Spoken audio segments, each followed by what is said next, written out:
Hey, what's going on? And welcome to the Fire Conversations podcast. This is a show where we'll wrestle with various topics relevant to our faith walk with Jesus. Don't forget to subscribe so you can catch each new episode.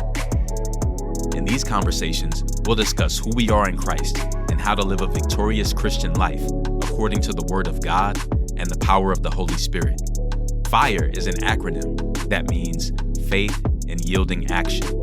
Here at the Fire community, we desire to match our faith in Jesus Christ with actions that glorify Him, as is written in James chapter 2, verses 14 through 18. We also drop several new videos a month on our YouTube channel, so you can check us out at youtube.com/@firecommunity. That's FIYA community. Hey, thank you for joining us for another Fire Conversation. We have a very special guest today. His name is Frank Healy, and he's going to share a really interesting story about how he came to develop a relationship with Jesus Christ, and also how his very powerful memory has opened up doors for him throughout his life, and how the Lord has been able to use that to not only impact his own life, but to minister to others. So thank you, Frank, for joining us. And I know that there's just so much that you have to share. So I really appreciate you coming on. Yes, it's a pleasure to be here. You have an incredible story, and part of that story includes something called hyperthymesia. And I'm going to let you explain that in a moment so that people know what that is. But even before we get there, I think the biggest part of your story is how you came to know Jesus as a teenager. And I had a similar experience of coming to know the Lord at that time in my life. And I think that that's a really tender age. It's a really impactful time. So I would like for us to just start there. In your teenage years, you mentioned in your book that like these years seemed kind of tumultuous. You were dealing with some anger, some self-absorption. So like, what was the revelation that ultimately led you to Christ, and how did it transform your life? Well, it started out like in my junior high years, as now they call it middle school. I was very competitive and self-absorbed.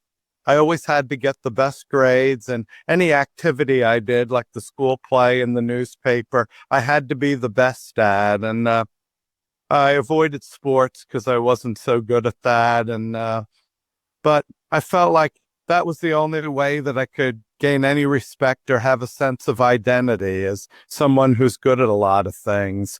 It seemed all right for a few years, 8th, 9th grade, when the teachers would even help promote my good studentship. But then 10th grade hit, and the work got harder, and more of the other kids started taking their schoolwork seriously. All of a sudden, I wasn't the best anymore, and it got to be where even to sit down and study, I would become angry and aggravated right at the outset, because I was only getting B's and C's that year, probably due to nerves more than anything. I get aggravated even sitting down to study, and that certainly wouldn't help with learning. Then one night, late in 10th grade, it seemed like this feeling just came over me. I felt this incredible sense of peace, connection to everyone and everything, and bliss, like everything was exactly the way it needed to be. And it was such a profound experience. I knew that the Lord was speaking to me. Something was happening. Like, although I had happy moments in my life, this was something more beyond that. It had been a rough year, and my family was generally good. A couple weeks earlier, we had mid-April Easter time temperatures in my area that were in the 90s. A Bermuda high had settled in the area, and everyone was tense and uptight, and that just made me even more aggravated. But at the same time, my dad was giving me some good advice to just let go of any negative thoughts, that the kids don't like you, that you're no good. And I started trying that, and this happened about 3 weeks after I started that. And I liked that feeling so much that I thought about there must be a way to hold on to this. And over the next weeks and months, the best way I found was if anything that interfered with that peaceful, loving feeling came on, any feeling of anxiety, aggravation, just let it go, and all this would lie underneath. And a short time after that, some of the kids in school were invited me to this youth group called Young Life, and I just thought, a lot of what I'm experiencing right now is backed in the Bible. And so this must be the Lord speaking, just showing me how to be loving and caring. And before that time, I thought, being a shy and a competitive kid, I looked at other people mostly as both a reason for caution as well as to compete against. But I was starting to just feel loving and kind toward anyone I chose to, even people who I didn't know their name. And it's pretty much been that way ever since. I've been, like, at various times, I've had that peace and bliss more than others since then. But as I get older and there's less of a need to have to make it in the world because I've already made it in so many ways, that peaceful feeling of love and communion with the Lord comes more frequently. So, one thing that you mentioned, right? You mentioned that you perceived that, God was speaking to you, just through some of the circumstances you were experiencing. And I want you to speak a little bit to that, because I know that there's some people who, they say, I just want to know, how do you hear the voice of God, right? And you have all types of people that give advice about this. Some people are paying money to people to try to learn how to hear the voice of God. But I think it's a very simple thing, right? Because the Bible tells us, those of us who are believers, we have the Holy Spirit, and that is how God speaks to us. And you mentioned that it seems that through just bringing to your mind some of the things in the Bible, you were able to notice that God was speaking to you. So can you explain a little bit about your experience when it comes to that? How do you discern whether or not you are hearing the voice of the Lord or just your own thoughts? Well, a lot of times, I know that that feeling that everything's exactly what it needs to be. There's a connection with that in Romans 8. All things work for the good of those who love the Lord. And it's really, so that's a part of it. And I think it's like, if you're really calm and relaxed, I do meditate sometimes, and, just really relaxed, and something comes to me that seems to motivate me to do good to the world. That comes from the Lord. Now, there was an evening 3 years ago when I actually heard the Lord saying, "I am always with you." Sitting there meditating, and I saw the Lord in all his splendor and glory. It was like a bright white light. And then that was November of 2021. And then there was a day in January of 22. I saw him personified as a just really kind face. And then in May of 22, I was on the beach one day, and on Memorial Day, May 30th, and meditating with my eyes shut toward the end of the day, and he came in all his bright splendor to me. And it was just, it was visual, but it was also just an incredibly blissful feeling. It almost seemed like beyond a feeling. Yeah, because our human emotions can take us all kinds of places, but this was more like Lord just reassuring me through everything that I've ever been through, the good and the bad, which I remember all of it. He was always with me. Mm.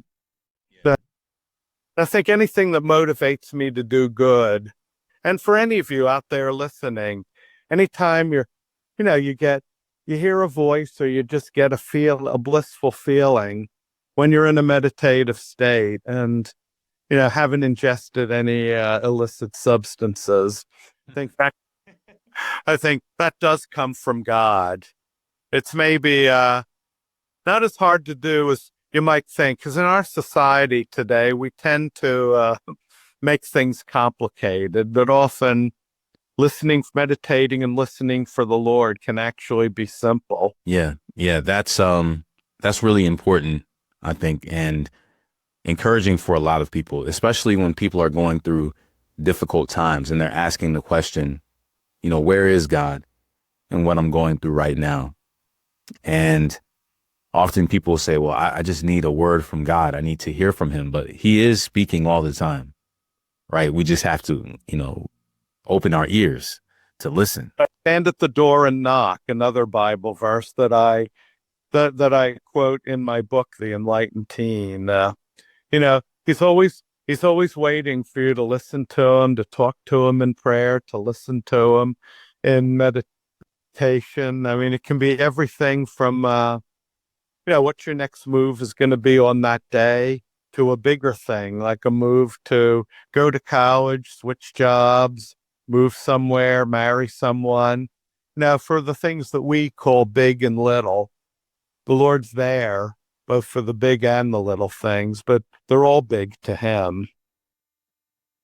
Yeah, and you said an important word, and this word I feel has been hijacked in a lot of ways, and it's the word meditate.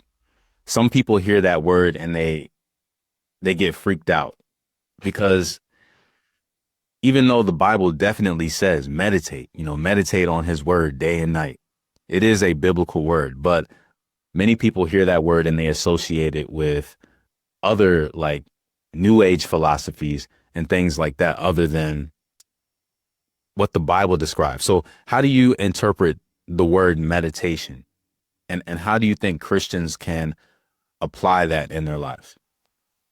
Well, I think you're right in saying typical example, when somebody hears the word meditate, they think sitting in a lotus pose with your legs crossed like a pretzel, the yogic move and going but that might be one way, but I think the Christian way of meditation is more simplistic. I think it's you can pray and then stay in a relaxed state and listen. It's like, I think the most basic way to think of meditation is you pray, prayer is talking to God, and meditation is listening to God. Mm-hmm. Yeah, definitely. And I think that is something that is so simple, yet is so powerful, and it's so important, because you can study the Bible. You can read a bunch of chapters in the Bible. You can read commentaries, and you'll get a lot of knowledge doing that. Yeah. But I think the revelation from the Holy Spirit really comes from taking that extra step to meditate on what you've read, so that it's not just in your head, but it's really transforming you, going into your heart. Yes, it's going into your heart. And I do mention in my book at one point that everything starts on the inside. I mean, sin can start out like a hateful feeling towards someone, or it can be a desire to do something that your rational mind tells you wouldn't be good for you, but your emotional mind really wants to do it. Mm-hmm. And it's the thought and the feeling which then produces the action. I mean, we tend to think of sin as only actions, but they all start on the inside. And sometimes you might have to, if you're having a strong desire to do something like gamble or hurt somebody, you need to pray right there. Pray for the Lord to transform you. Mm-hmm. Find a way to just take that away from you and give you a desire to do his will more. So speaking of that, right, you talk about, in the Enlightened Teen, you talk about letting go of unwanted feelings Yeah. And I think you touched on this a little bit, but, really the importance of this, letting go of these unwanted feelings so that we can experience more of God's peace and joy. So, can you just like walk us through that for a moment, and just really how your faith in Christ has helped you to, overcome some of the things you were talking about earlier, as far as the like anger and anxiety, right? These are things that people really have a difficult time with. So how have you been able to work through those things? Well, I sort of started teaching myself as a teenager that any feeling that's making me that's uncomfortable and doesn't feel good. The first thing is you really have to acknowledge that you're having that feeling. Sometimes Christians will deny that they're having any feeling that seems sinful, but you need to acknowledge that the thoughts and feelings are there, and then just pray and choose. Like, I believe praying can also be letting go of a feeling. And you might have to verbally pray first, but sometimes even just choosing to let it go and just let it go can be good. Now, there are some ways to do that. Like, I teach my clients that I counsel this tapping technique called EFT, emotional freedom technique, and I've taught them this healing code too, which is good for your nerves, been scientifically proven, and these two techniques have been promoted by Christians. But it's really you need to and I'll say I'm not certified in either one, but I teach people the basics, and it's important to to let that. Okay, you can just let it go, and sometimes it can be love of the Lord, and it can also be love of self. Like, I think, do I want to continue feeling this anger or feeling this anxiety? I can just, and it's like, it's not due to circumstances, it's due to what you're thinking. And just let it go. Like, anger is always produced by thoughts that you're being shortchanged or cheated in some way. And anxiety comes from overwhelm. You anticipate that something's going to happen that you're not going to be able to handle. So, and depression also comes from life's not very good. Of course, if you're really attached to the Lord, and I don't want to discourage any depressed Christian who might be listening to this, but I mean, if you need help with medications, go for it. But all this stuff will be easier for you when you're on the right medications. But really connecting with the Lord and to all that peace and love which comes when you let go of the emotional layers and blocks. It's available to all of us when we have the Holy Spirit. Yeah, and as a a professional, and we'll get into some of that as well, right? Because you have a counseling background, right? And so from a professional standpoint, but then also from a spiritual standpoint, as far as your walk with the Lord, how important do you think medication is? Because it has been stigmatized a lot, and there are some people that will even go as far as saying, if you take medication, in essence, it's showing that you don't have faith, that all you need is Christ, right? And there's been some detrimental things that have happened, I think, in response to that, only because there is some ignorance in that area. So what's the balance between, sometimes it's not a medication issue, right? Sometimes it's something else. So how do people find that balance? How do they know if it's something more like clinical or chemical that needs to be corrected through medication, or if it's like another issue that has something to do more with the heart? Well, I think I think the way to bridge that gap is that, I mean, since we were all born into sin, so each of us has our challenges. Like, some people might have an addictive personality. Some people might have a tendency toward depression or anxiety. So if you need the medication, you've tried it, it helps you. And maybe when you try and get weaned off of it, you regress again. and that's okay. And some people just need medication if they're dealing with a temporary challenge in their life, such as death of their spouse, or something, or an injury or something. So they've all, but then they want to get weaned off of it, and they've been okay without it the rest of their lives before that. Then they probably will be able to get weaned off of it. But we all have our things, because I really worked on, has been alluded to here, and in my book, The Enlightened Teen, I worked on having a tendency toward impatience and short-temperedness. And I've really worked on that. And people who know me know that I'm very calm and patient with people. Sometimes I'll still pray and struggle with being patient with things, like if something's not working out, like if a computer malfunction or something. But I pray and work on that, because I wanting to keep that blissful, Christ-centered state. And so it's important to do both. Like if someone really needs medication, then go for it, but they can still have faith. But one thing not to do is beat yourself up and think that you're not really Christian if you need ongoing medication. I mean, really no different from someone who maybe had a heart attack.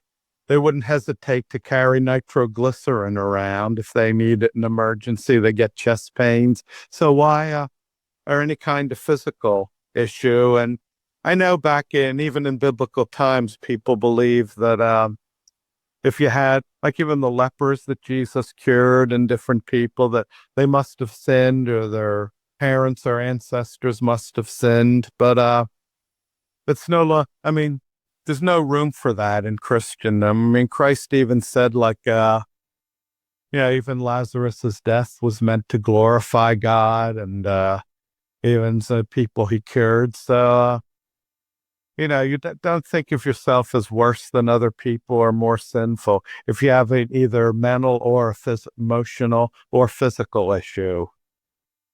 Yeah, and I think that's the key right there. What you just mentioned is that, of course, nobody likes to have to go through these things, right? Nobody would sign up for them on purpose. But I guess the silver lining in all of it is that in ways that are beyond our understanding, right? Sometimes God allows these things in a way to glorify him. Yes, that's right. Yeah. Yeah. So, yeah, I think that's critical. Unfortunately, and this is something that's always been upsetting to me just since coming to know the Lord, and I guess learning and understanding church culture and all these things, because I didn't grow up in the church. But once I really did start to walk with the Lord and trying to, find, churches to be a part of, and trying to understand what exactly does this Christian life look like, right? I've noticed that there's just so many different kinds of teachings out there, and there's just a lot of stuff that's off. And so a lot of this kind of understanding, like how you mentioned, even during the first century with Jesus, people would say, well, is this person going through this because they sinned or something? Or even with Job, when Job was going through all this stuff, his friends say, oh, you must have some kind of sin in your life, and that's why you're going through this. And people give a lot of bad advice. I think they say the wrong things at the wrong time when people are just needing some other kind of inspiration. So one thing that I would like us to talk about, and we talked about it a little bit before, is hyperthymesia. So this is a word that I'm sure most people are not familiar with. And the reason is because hyperthymesia is very rare. It looks like there's less than 100 people in the entire world who are diagnosed with this. Is that correct? Well, they're finding more. When my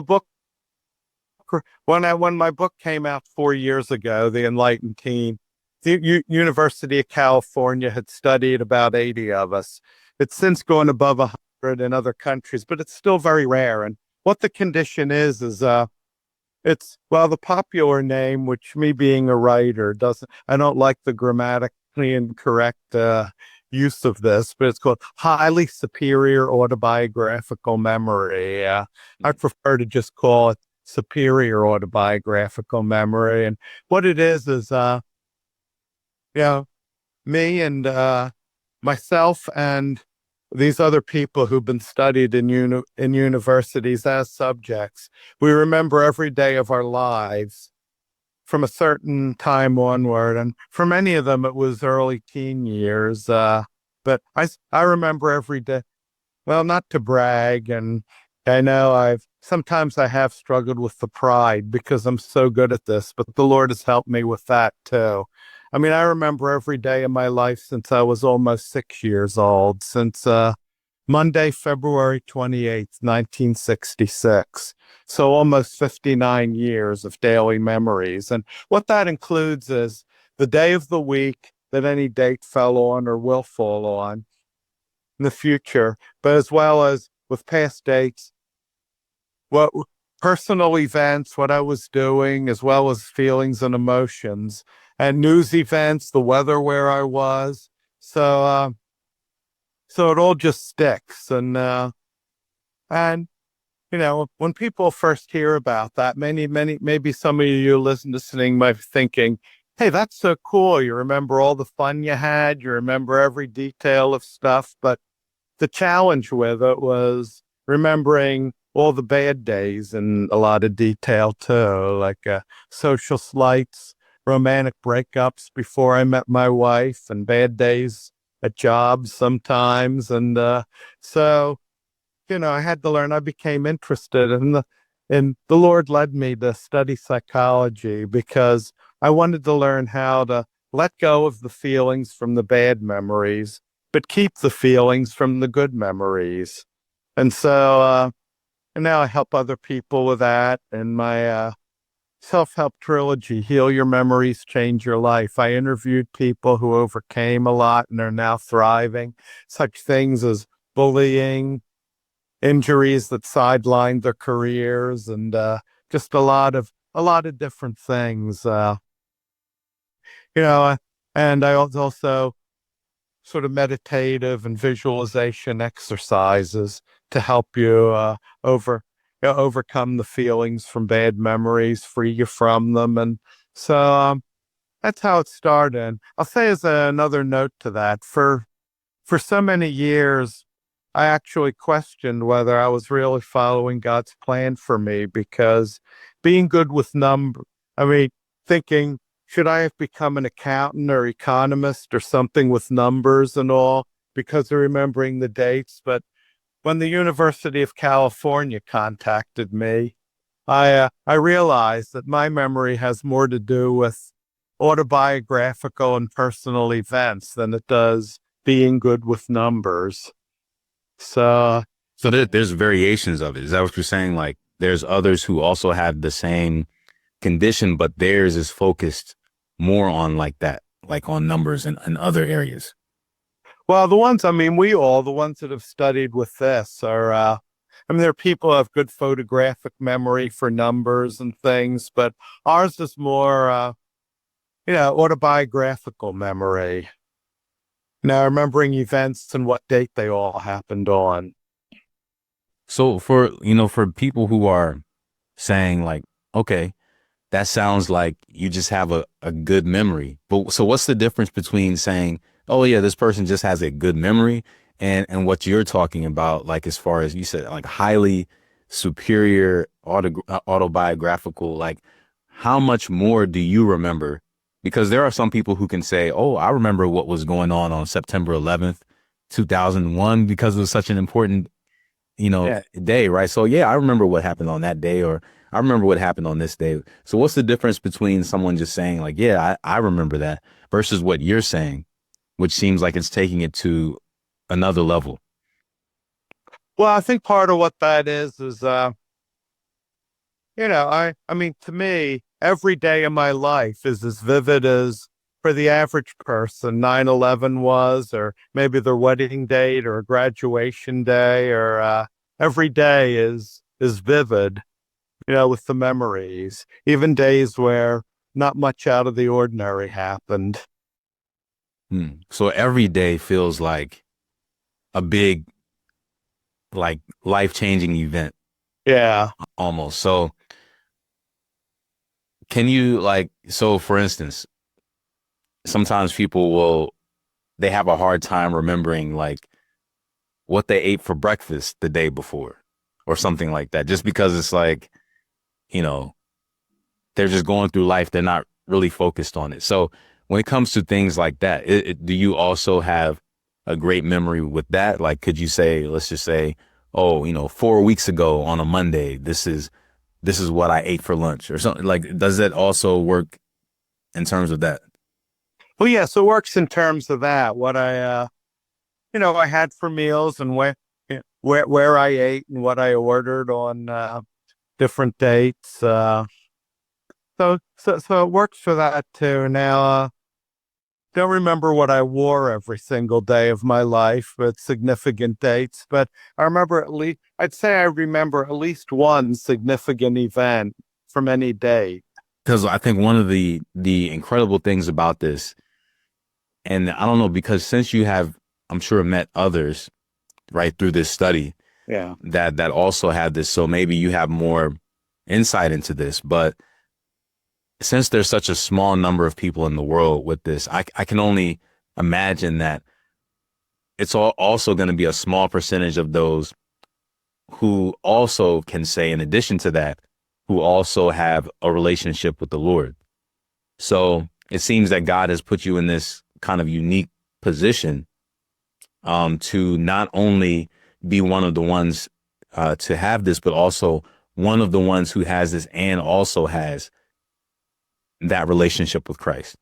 So have you seen that God has been able to use this specifically, like in a way to minister to others? Well, I think it's yeah, I'm a deacon in my Baptist church in Ocean View, New Jersey, and I've seen how it's helped me to understand how people need to let go of emotions from bad memories, and I've prayed at times like, will the Lord, you know, will if the Lord wants me to specifically you use my faith with my memory, because I have this my own dream about how to ultimately contribute to the world with this is that maybe they'll discover from my genes that a cure for or medicine for Alzheimer's or the different dementias, and help people who have that to have more fulfilling lives where they're still in control of their thinking. And so it's so I think it's helped in that way. And I've helped people. I've told them, you can realize that with the things you do remember, and even with the things you don't remember, when you're with the Lord, He's always with you. So what seemed like the worst times, as well as the best times and everything in between. I can imagine that this also impacts maybe the quality of your time when it comes to reading scripture, right? As far as, let's say you read something in the Bible on a certain day and it really impacted you. I'm sure that it might be easier maybe to remember that more than somebody else. So in your book, like you mentioned that there are certain Bible verses that were very impactful to you, that helped to kind of like open your eyes to different things. And so what are some specific scriptures that helps you during your time of, coming to know the Lord, specifically around that time, and then also as you've, gone out throughout your life? Well, Romans 8, when times have gotten really rough, I remember on Memorial Day, May 29th, 1978, I had a little fender bender car accident. And coming from a picnic, a Memorial Day picnic with my Christian friends. I was about to graduate high school, and one of them reminded me that Romans 8, it says, all things work for the good of those who love the Lord. And, I'd say sometimes some of us all have our favorite passages, and mine is the Matthew 28, the very last line in the Gospel of Matthew, where Lord is about to ascend into heaven, and he says, after he gives the Great Commission, and then he says, and remember, I will be with you until the end of the age. Love that, and helps me to remember that the Lord is always with me. Jesus and the Spirit, God, they're always with me, and I've often thought in John, I believe it's John 14, where he says, a new commandment that I give you, that you love one another. I've often thought that the Lord put me in the earth at this day and time, and I would not have wanted to have lived on earth any moment before when Jesus said that at the Last Supper. From that moment on, love became a force in the world through the Lord.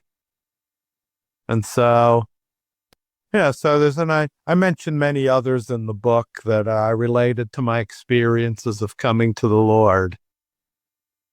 Yeah, there's a balance between, when we read something in the Bible, understanding the context of the original audience, right? Who were the recipients of this, and this balance of understanding what was meant for them specifically, but then now also for us, a couple thousand years later, what is the application for us, right? Living in the 21st century. And I think that it's a really important skill.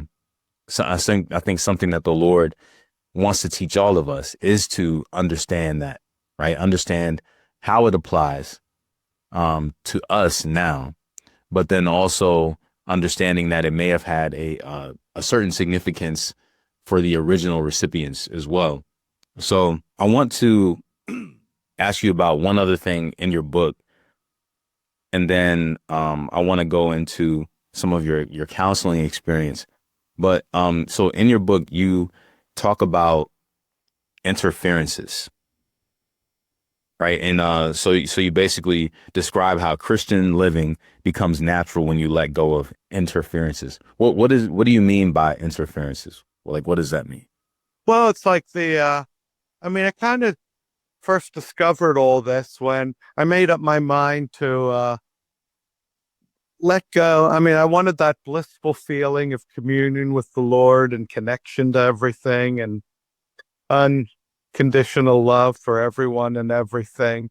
Interference would be any thought and feeling that interfered with it. Like I thought, if I just let go of any feel, whether it's anger, whether it's sad feelings or anxious feelings. Now, I know there's nothing wrong with having these feelings, but if I let go of them, I kind of approached this with, up until that point, I had been somewhat of a deadly serious person, didn't have much of a sense of humor. So, but I approached this with a playful curiosity. I thought, if I just let go of these feelings continuously when they crop up, what would be there underneath? And I found, I was getting aggravated, like I had had so much in 10th grade, and letting go of all of that. It's, or as much as is possible, whenever I let go, there was that peaceful feeling and loving feeling there. And even as I said before, even kind of went beyond the realm of human emotion, just incredible. Yeah, so that would be the interferences. Now, I know that to survive in the world, that's what our egos are for. If somebody's giving you a hard time or ripping you, sort of taking advantage of you, then sometimes the anger can well up in order to motivate you to not take it and set them straight without hurting them, just letting go. And, but I think those feelings, those interferences with the peace and love are only, God, the Lord gave them those feelings, but they were meant to only be felt for short periods of time. Like when you are in danger, or you do have something that might be overwhelming, or and they give you cues. Like if you're feeling depressed now, maybe I ought to pray that I can be more grateful for things I have, and ask the Lord to help me find things to be happy about, or and with anger, well, do I really need to stick up for myself, or am I maybe getting angry about something petty? And it'd be best to just pray to the Lord to help me let it go. Mm-hmm. Yeah. Yeah. And, when I think of the word interferences, right, I think about just the illustration that comes to mind is football, right? I'm thinking about like pass interferences. Oh, yeah. Right. Because an interference, right, is, I guess the problem with it is that it stops you from doing something that you're trying to do. It stops you from achieving something you're trying to accomplish.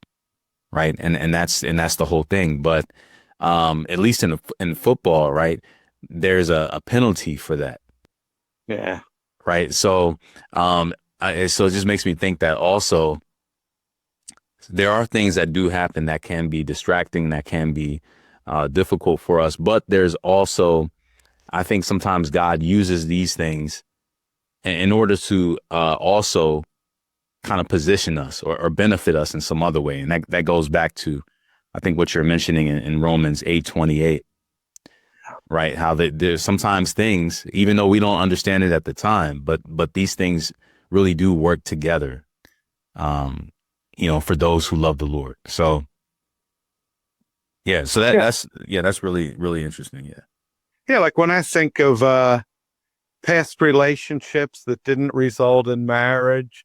Now I've been happily married for 15 years and she's even being married to her. She led me to a wonderful church we belong to, and I'm active in as both a deacon and as a praise team member.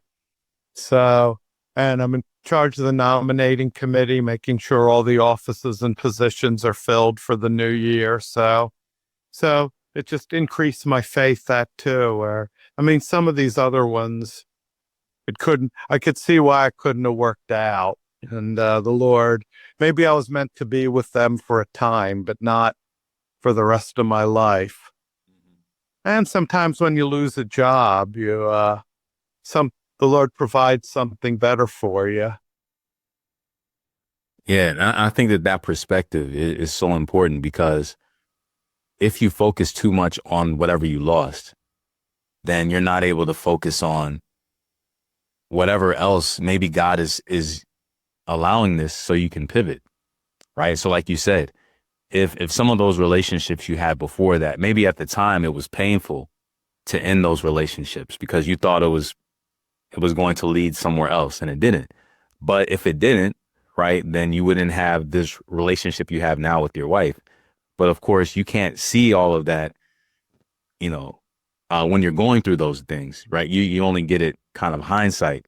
Yeah. Looking back. So, yeah, I think that there are a lot of people who would benefit from learning how to experience difficulty, experience the emotions that come along with that, process it, right? Not just pretend like it didn't happen, because I think that can be detrimental as well. Just trying to stuff it inside, but then later on it resurfaces, right? Because people haven't properly dealt with it, which I'm sure you could speak to in your experience as a professional counselor, which I want to ask you about. But yeah, I think that if people, can just say, okay, God, I don't like that I'm experiencing this. I don't know why I'm experiencing it, but can you just either help me to understand what I'm supposed to take from this, or at least, I help me to just be comforted in this time, right? Because this is a painful time. Well, Right. it's Yeah. or can comfort you through it, and it's very through it, and then it can lead you in all kinds of ways. I mean, it's kind of interesting. The lady that I had a relationship with, the last one before I met my wife and married her, it's fortunate. I didn't know that 16 years later I would benefit from having dated her, because right when the COVID pandemic was starting, I was let go of a job counseling job I'd had for 10 and a half years by these people who were about as far from the Lord as you can imagine. And, but I can imagine. I can imagine. well, yeah, I can't imagine. You've known people like that. Yeah. And and then so I was praying and looking for any kind of connection I could make to find a new job. And so I contacted this ex, and she said, yes, we need somebody at this place, and I'm a supervisor. So I thought, oh, great. I'm glad we stayed friends, and it wasn't, so it's, and that led to this job where, you know, absolute counseling job. I absolutely love what I'm doing. And even the building we're in, it's a converted house, a block from the Delaware Bay, north of Cape May, but on the Bay side, where this house, it's the same architectural design as the seashore house that my family had in Sea Isle City, New Jersey, when I was growing up. So it's nostalgic every day to come to work. Mm. Yeah, that's awesome. Yeah, it really is. So I know why the Lord got me away from there. So it's just things of, yeah, I mean, the older you are, maybe that the more things seem to not work out. But when you've been a Christian a long time, I think you're less, you can become somewhat shockproof for anything that happens. Like, I figure the Lord will work this out. Mm-hmm. Like, I seem really bad right now, but the Lord will work it out. Right, right. So I want to ask you about just your experience as a licensed professional counselor, right? So since you also are a believer, are you able to incorporate your faith with counseling, or do you have to separate the two? Well, depends on I mean, certainly I'm not allowed to witness to my clients, but if I get a client who is a believer, I get excited about that because, now I can do more with them because I can use their faith as a tool along with the cognitive behavioral and dialectical behavioral techniques that I do and stress management. So that's always a plus when I happen to get a client who's with the Lord. And but I'm not allowed for anyone who isn't. I mean, one time I had a man who was, for whatever reason, he was a avowed atheist, but wanted me for a counselor. And I had to be real careful there, and sometimes that was hard to not witness, but I did it. Yeah. No, I can imagine. It's like, when something is kind of like bubbling up and you're like, oh, I want to share this, but then it's like, oh, this could be and misinterpreted, or someone could feel like, I'm pushing my faith on them, right? But yeah, I guess that, with that can be challenging because, of course, you don't want to, deny your faith or not be true to who you are.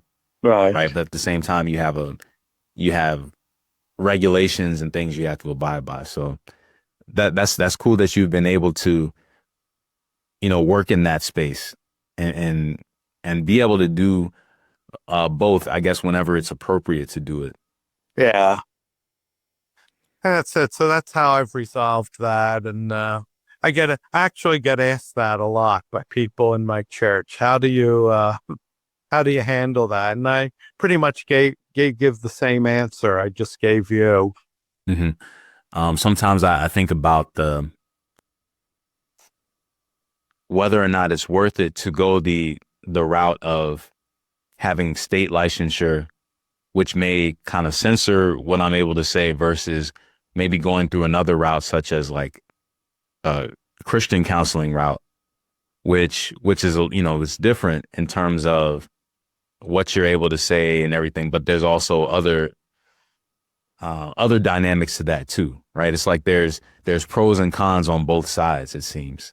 And I know like there might be some people watching this or listening to this who are even in that place of saying, I don't know what to do. I don't know if I should get my state licensure and go that traditional route, or if I should focus more on a Christian counseling route, just so that I can be more uncensored when I counsel people. So like, what would you say to people who are in that position?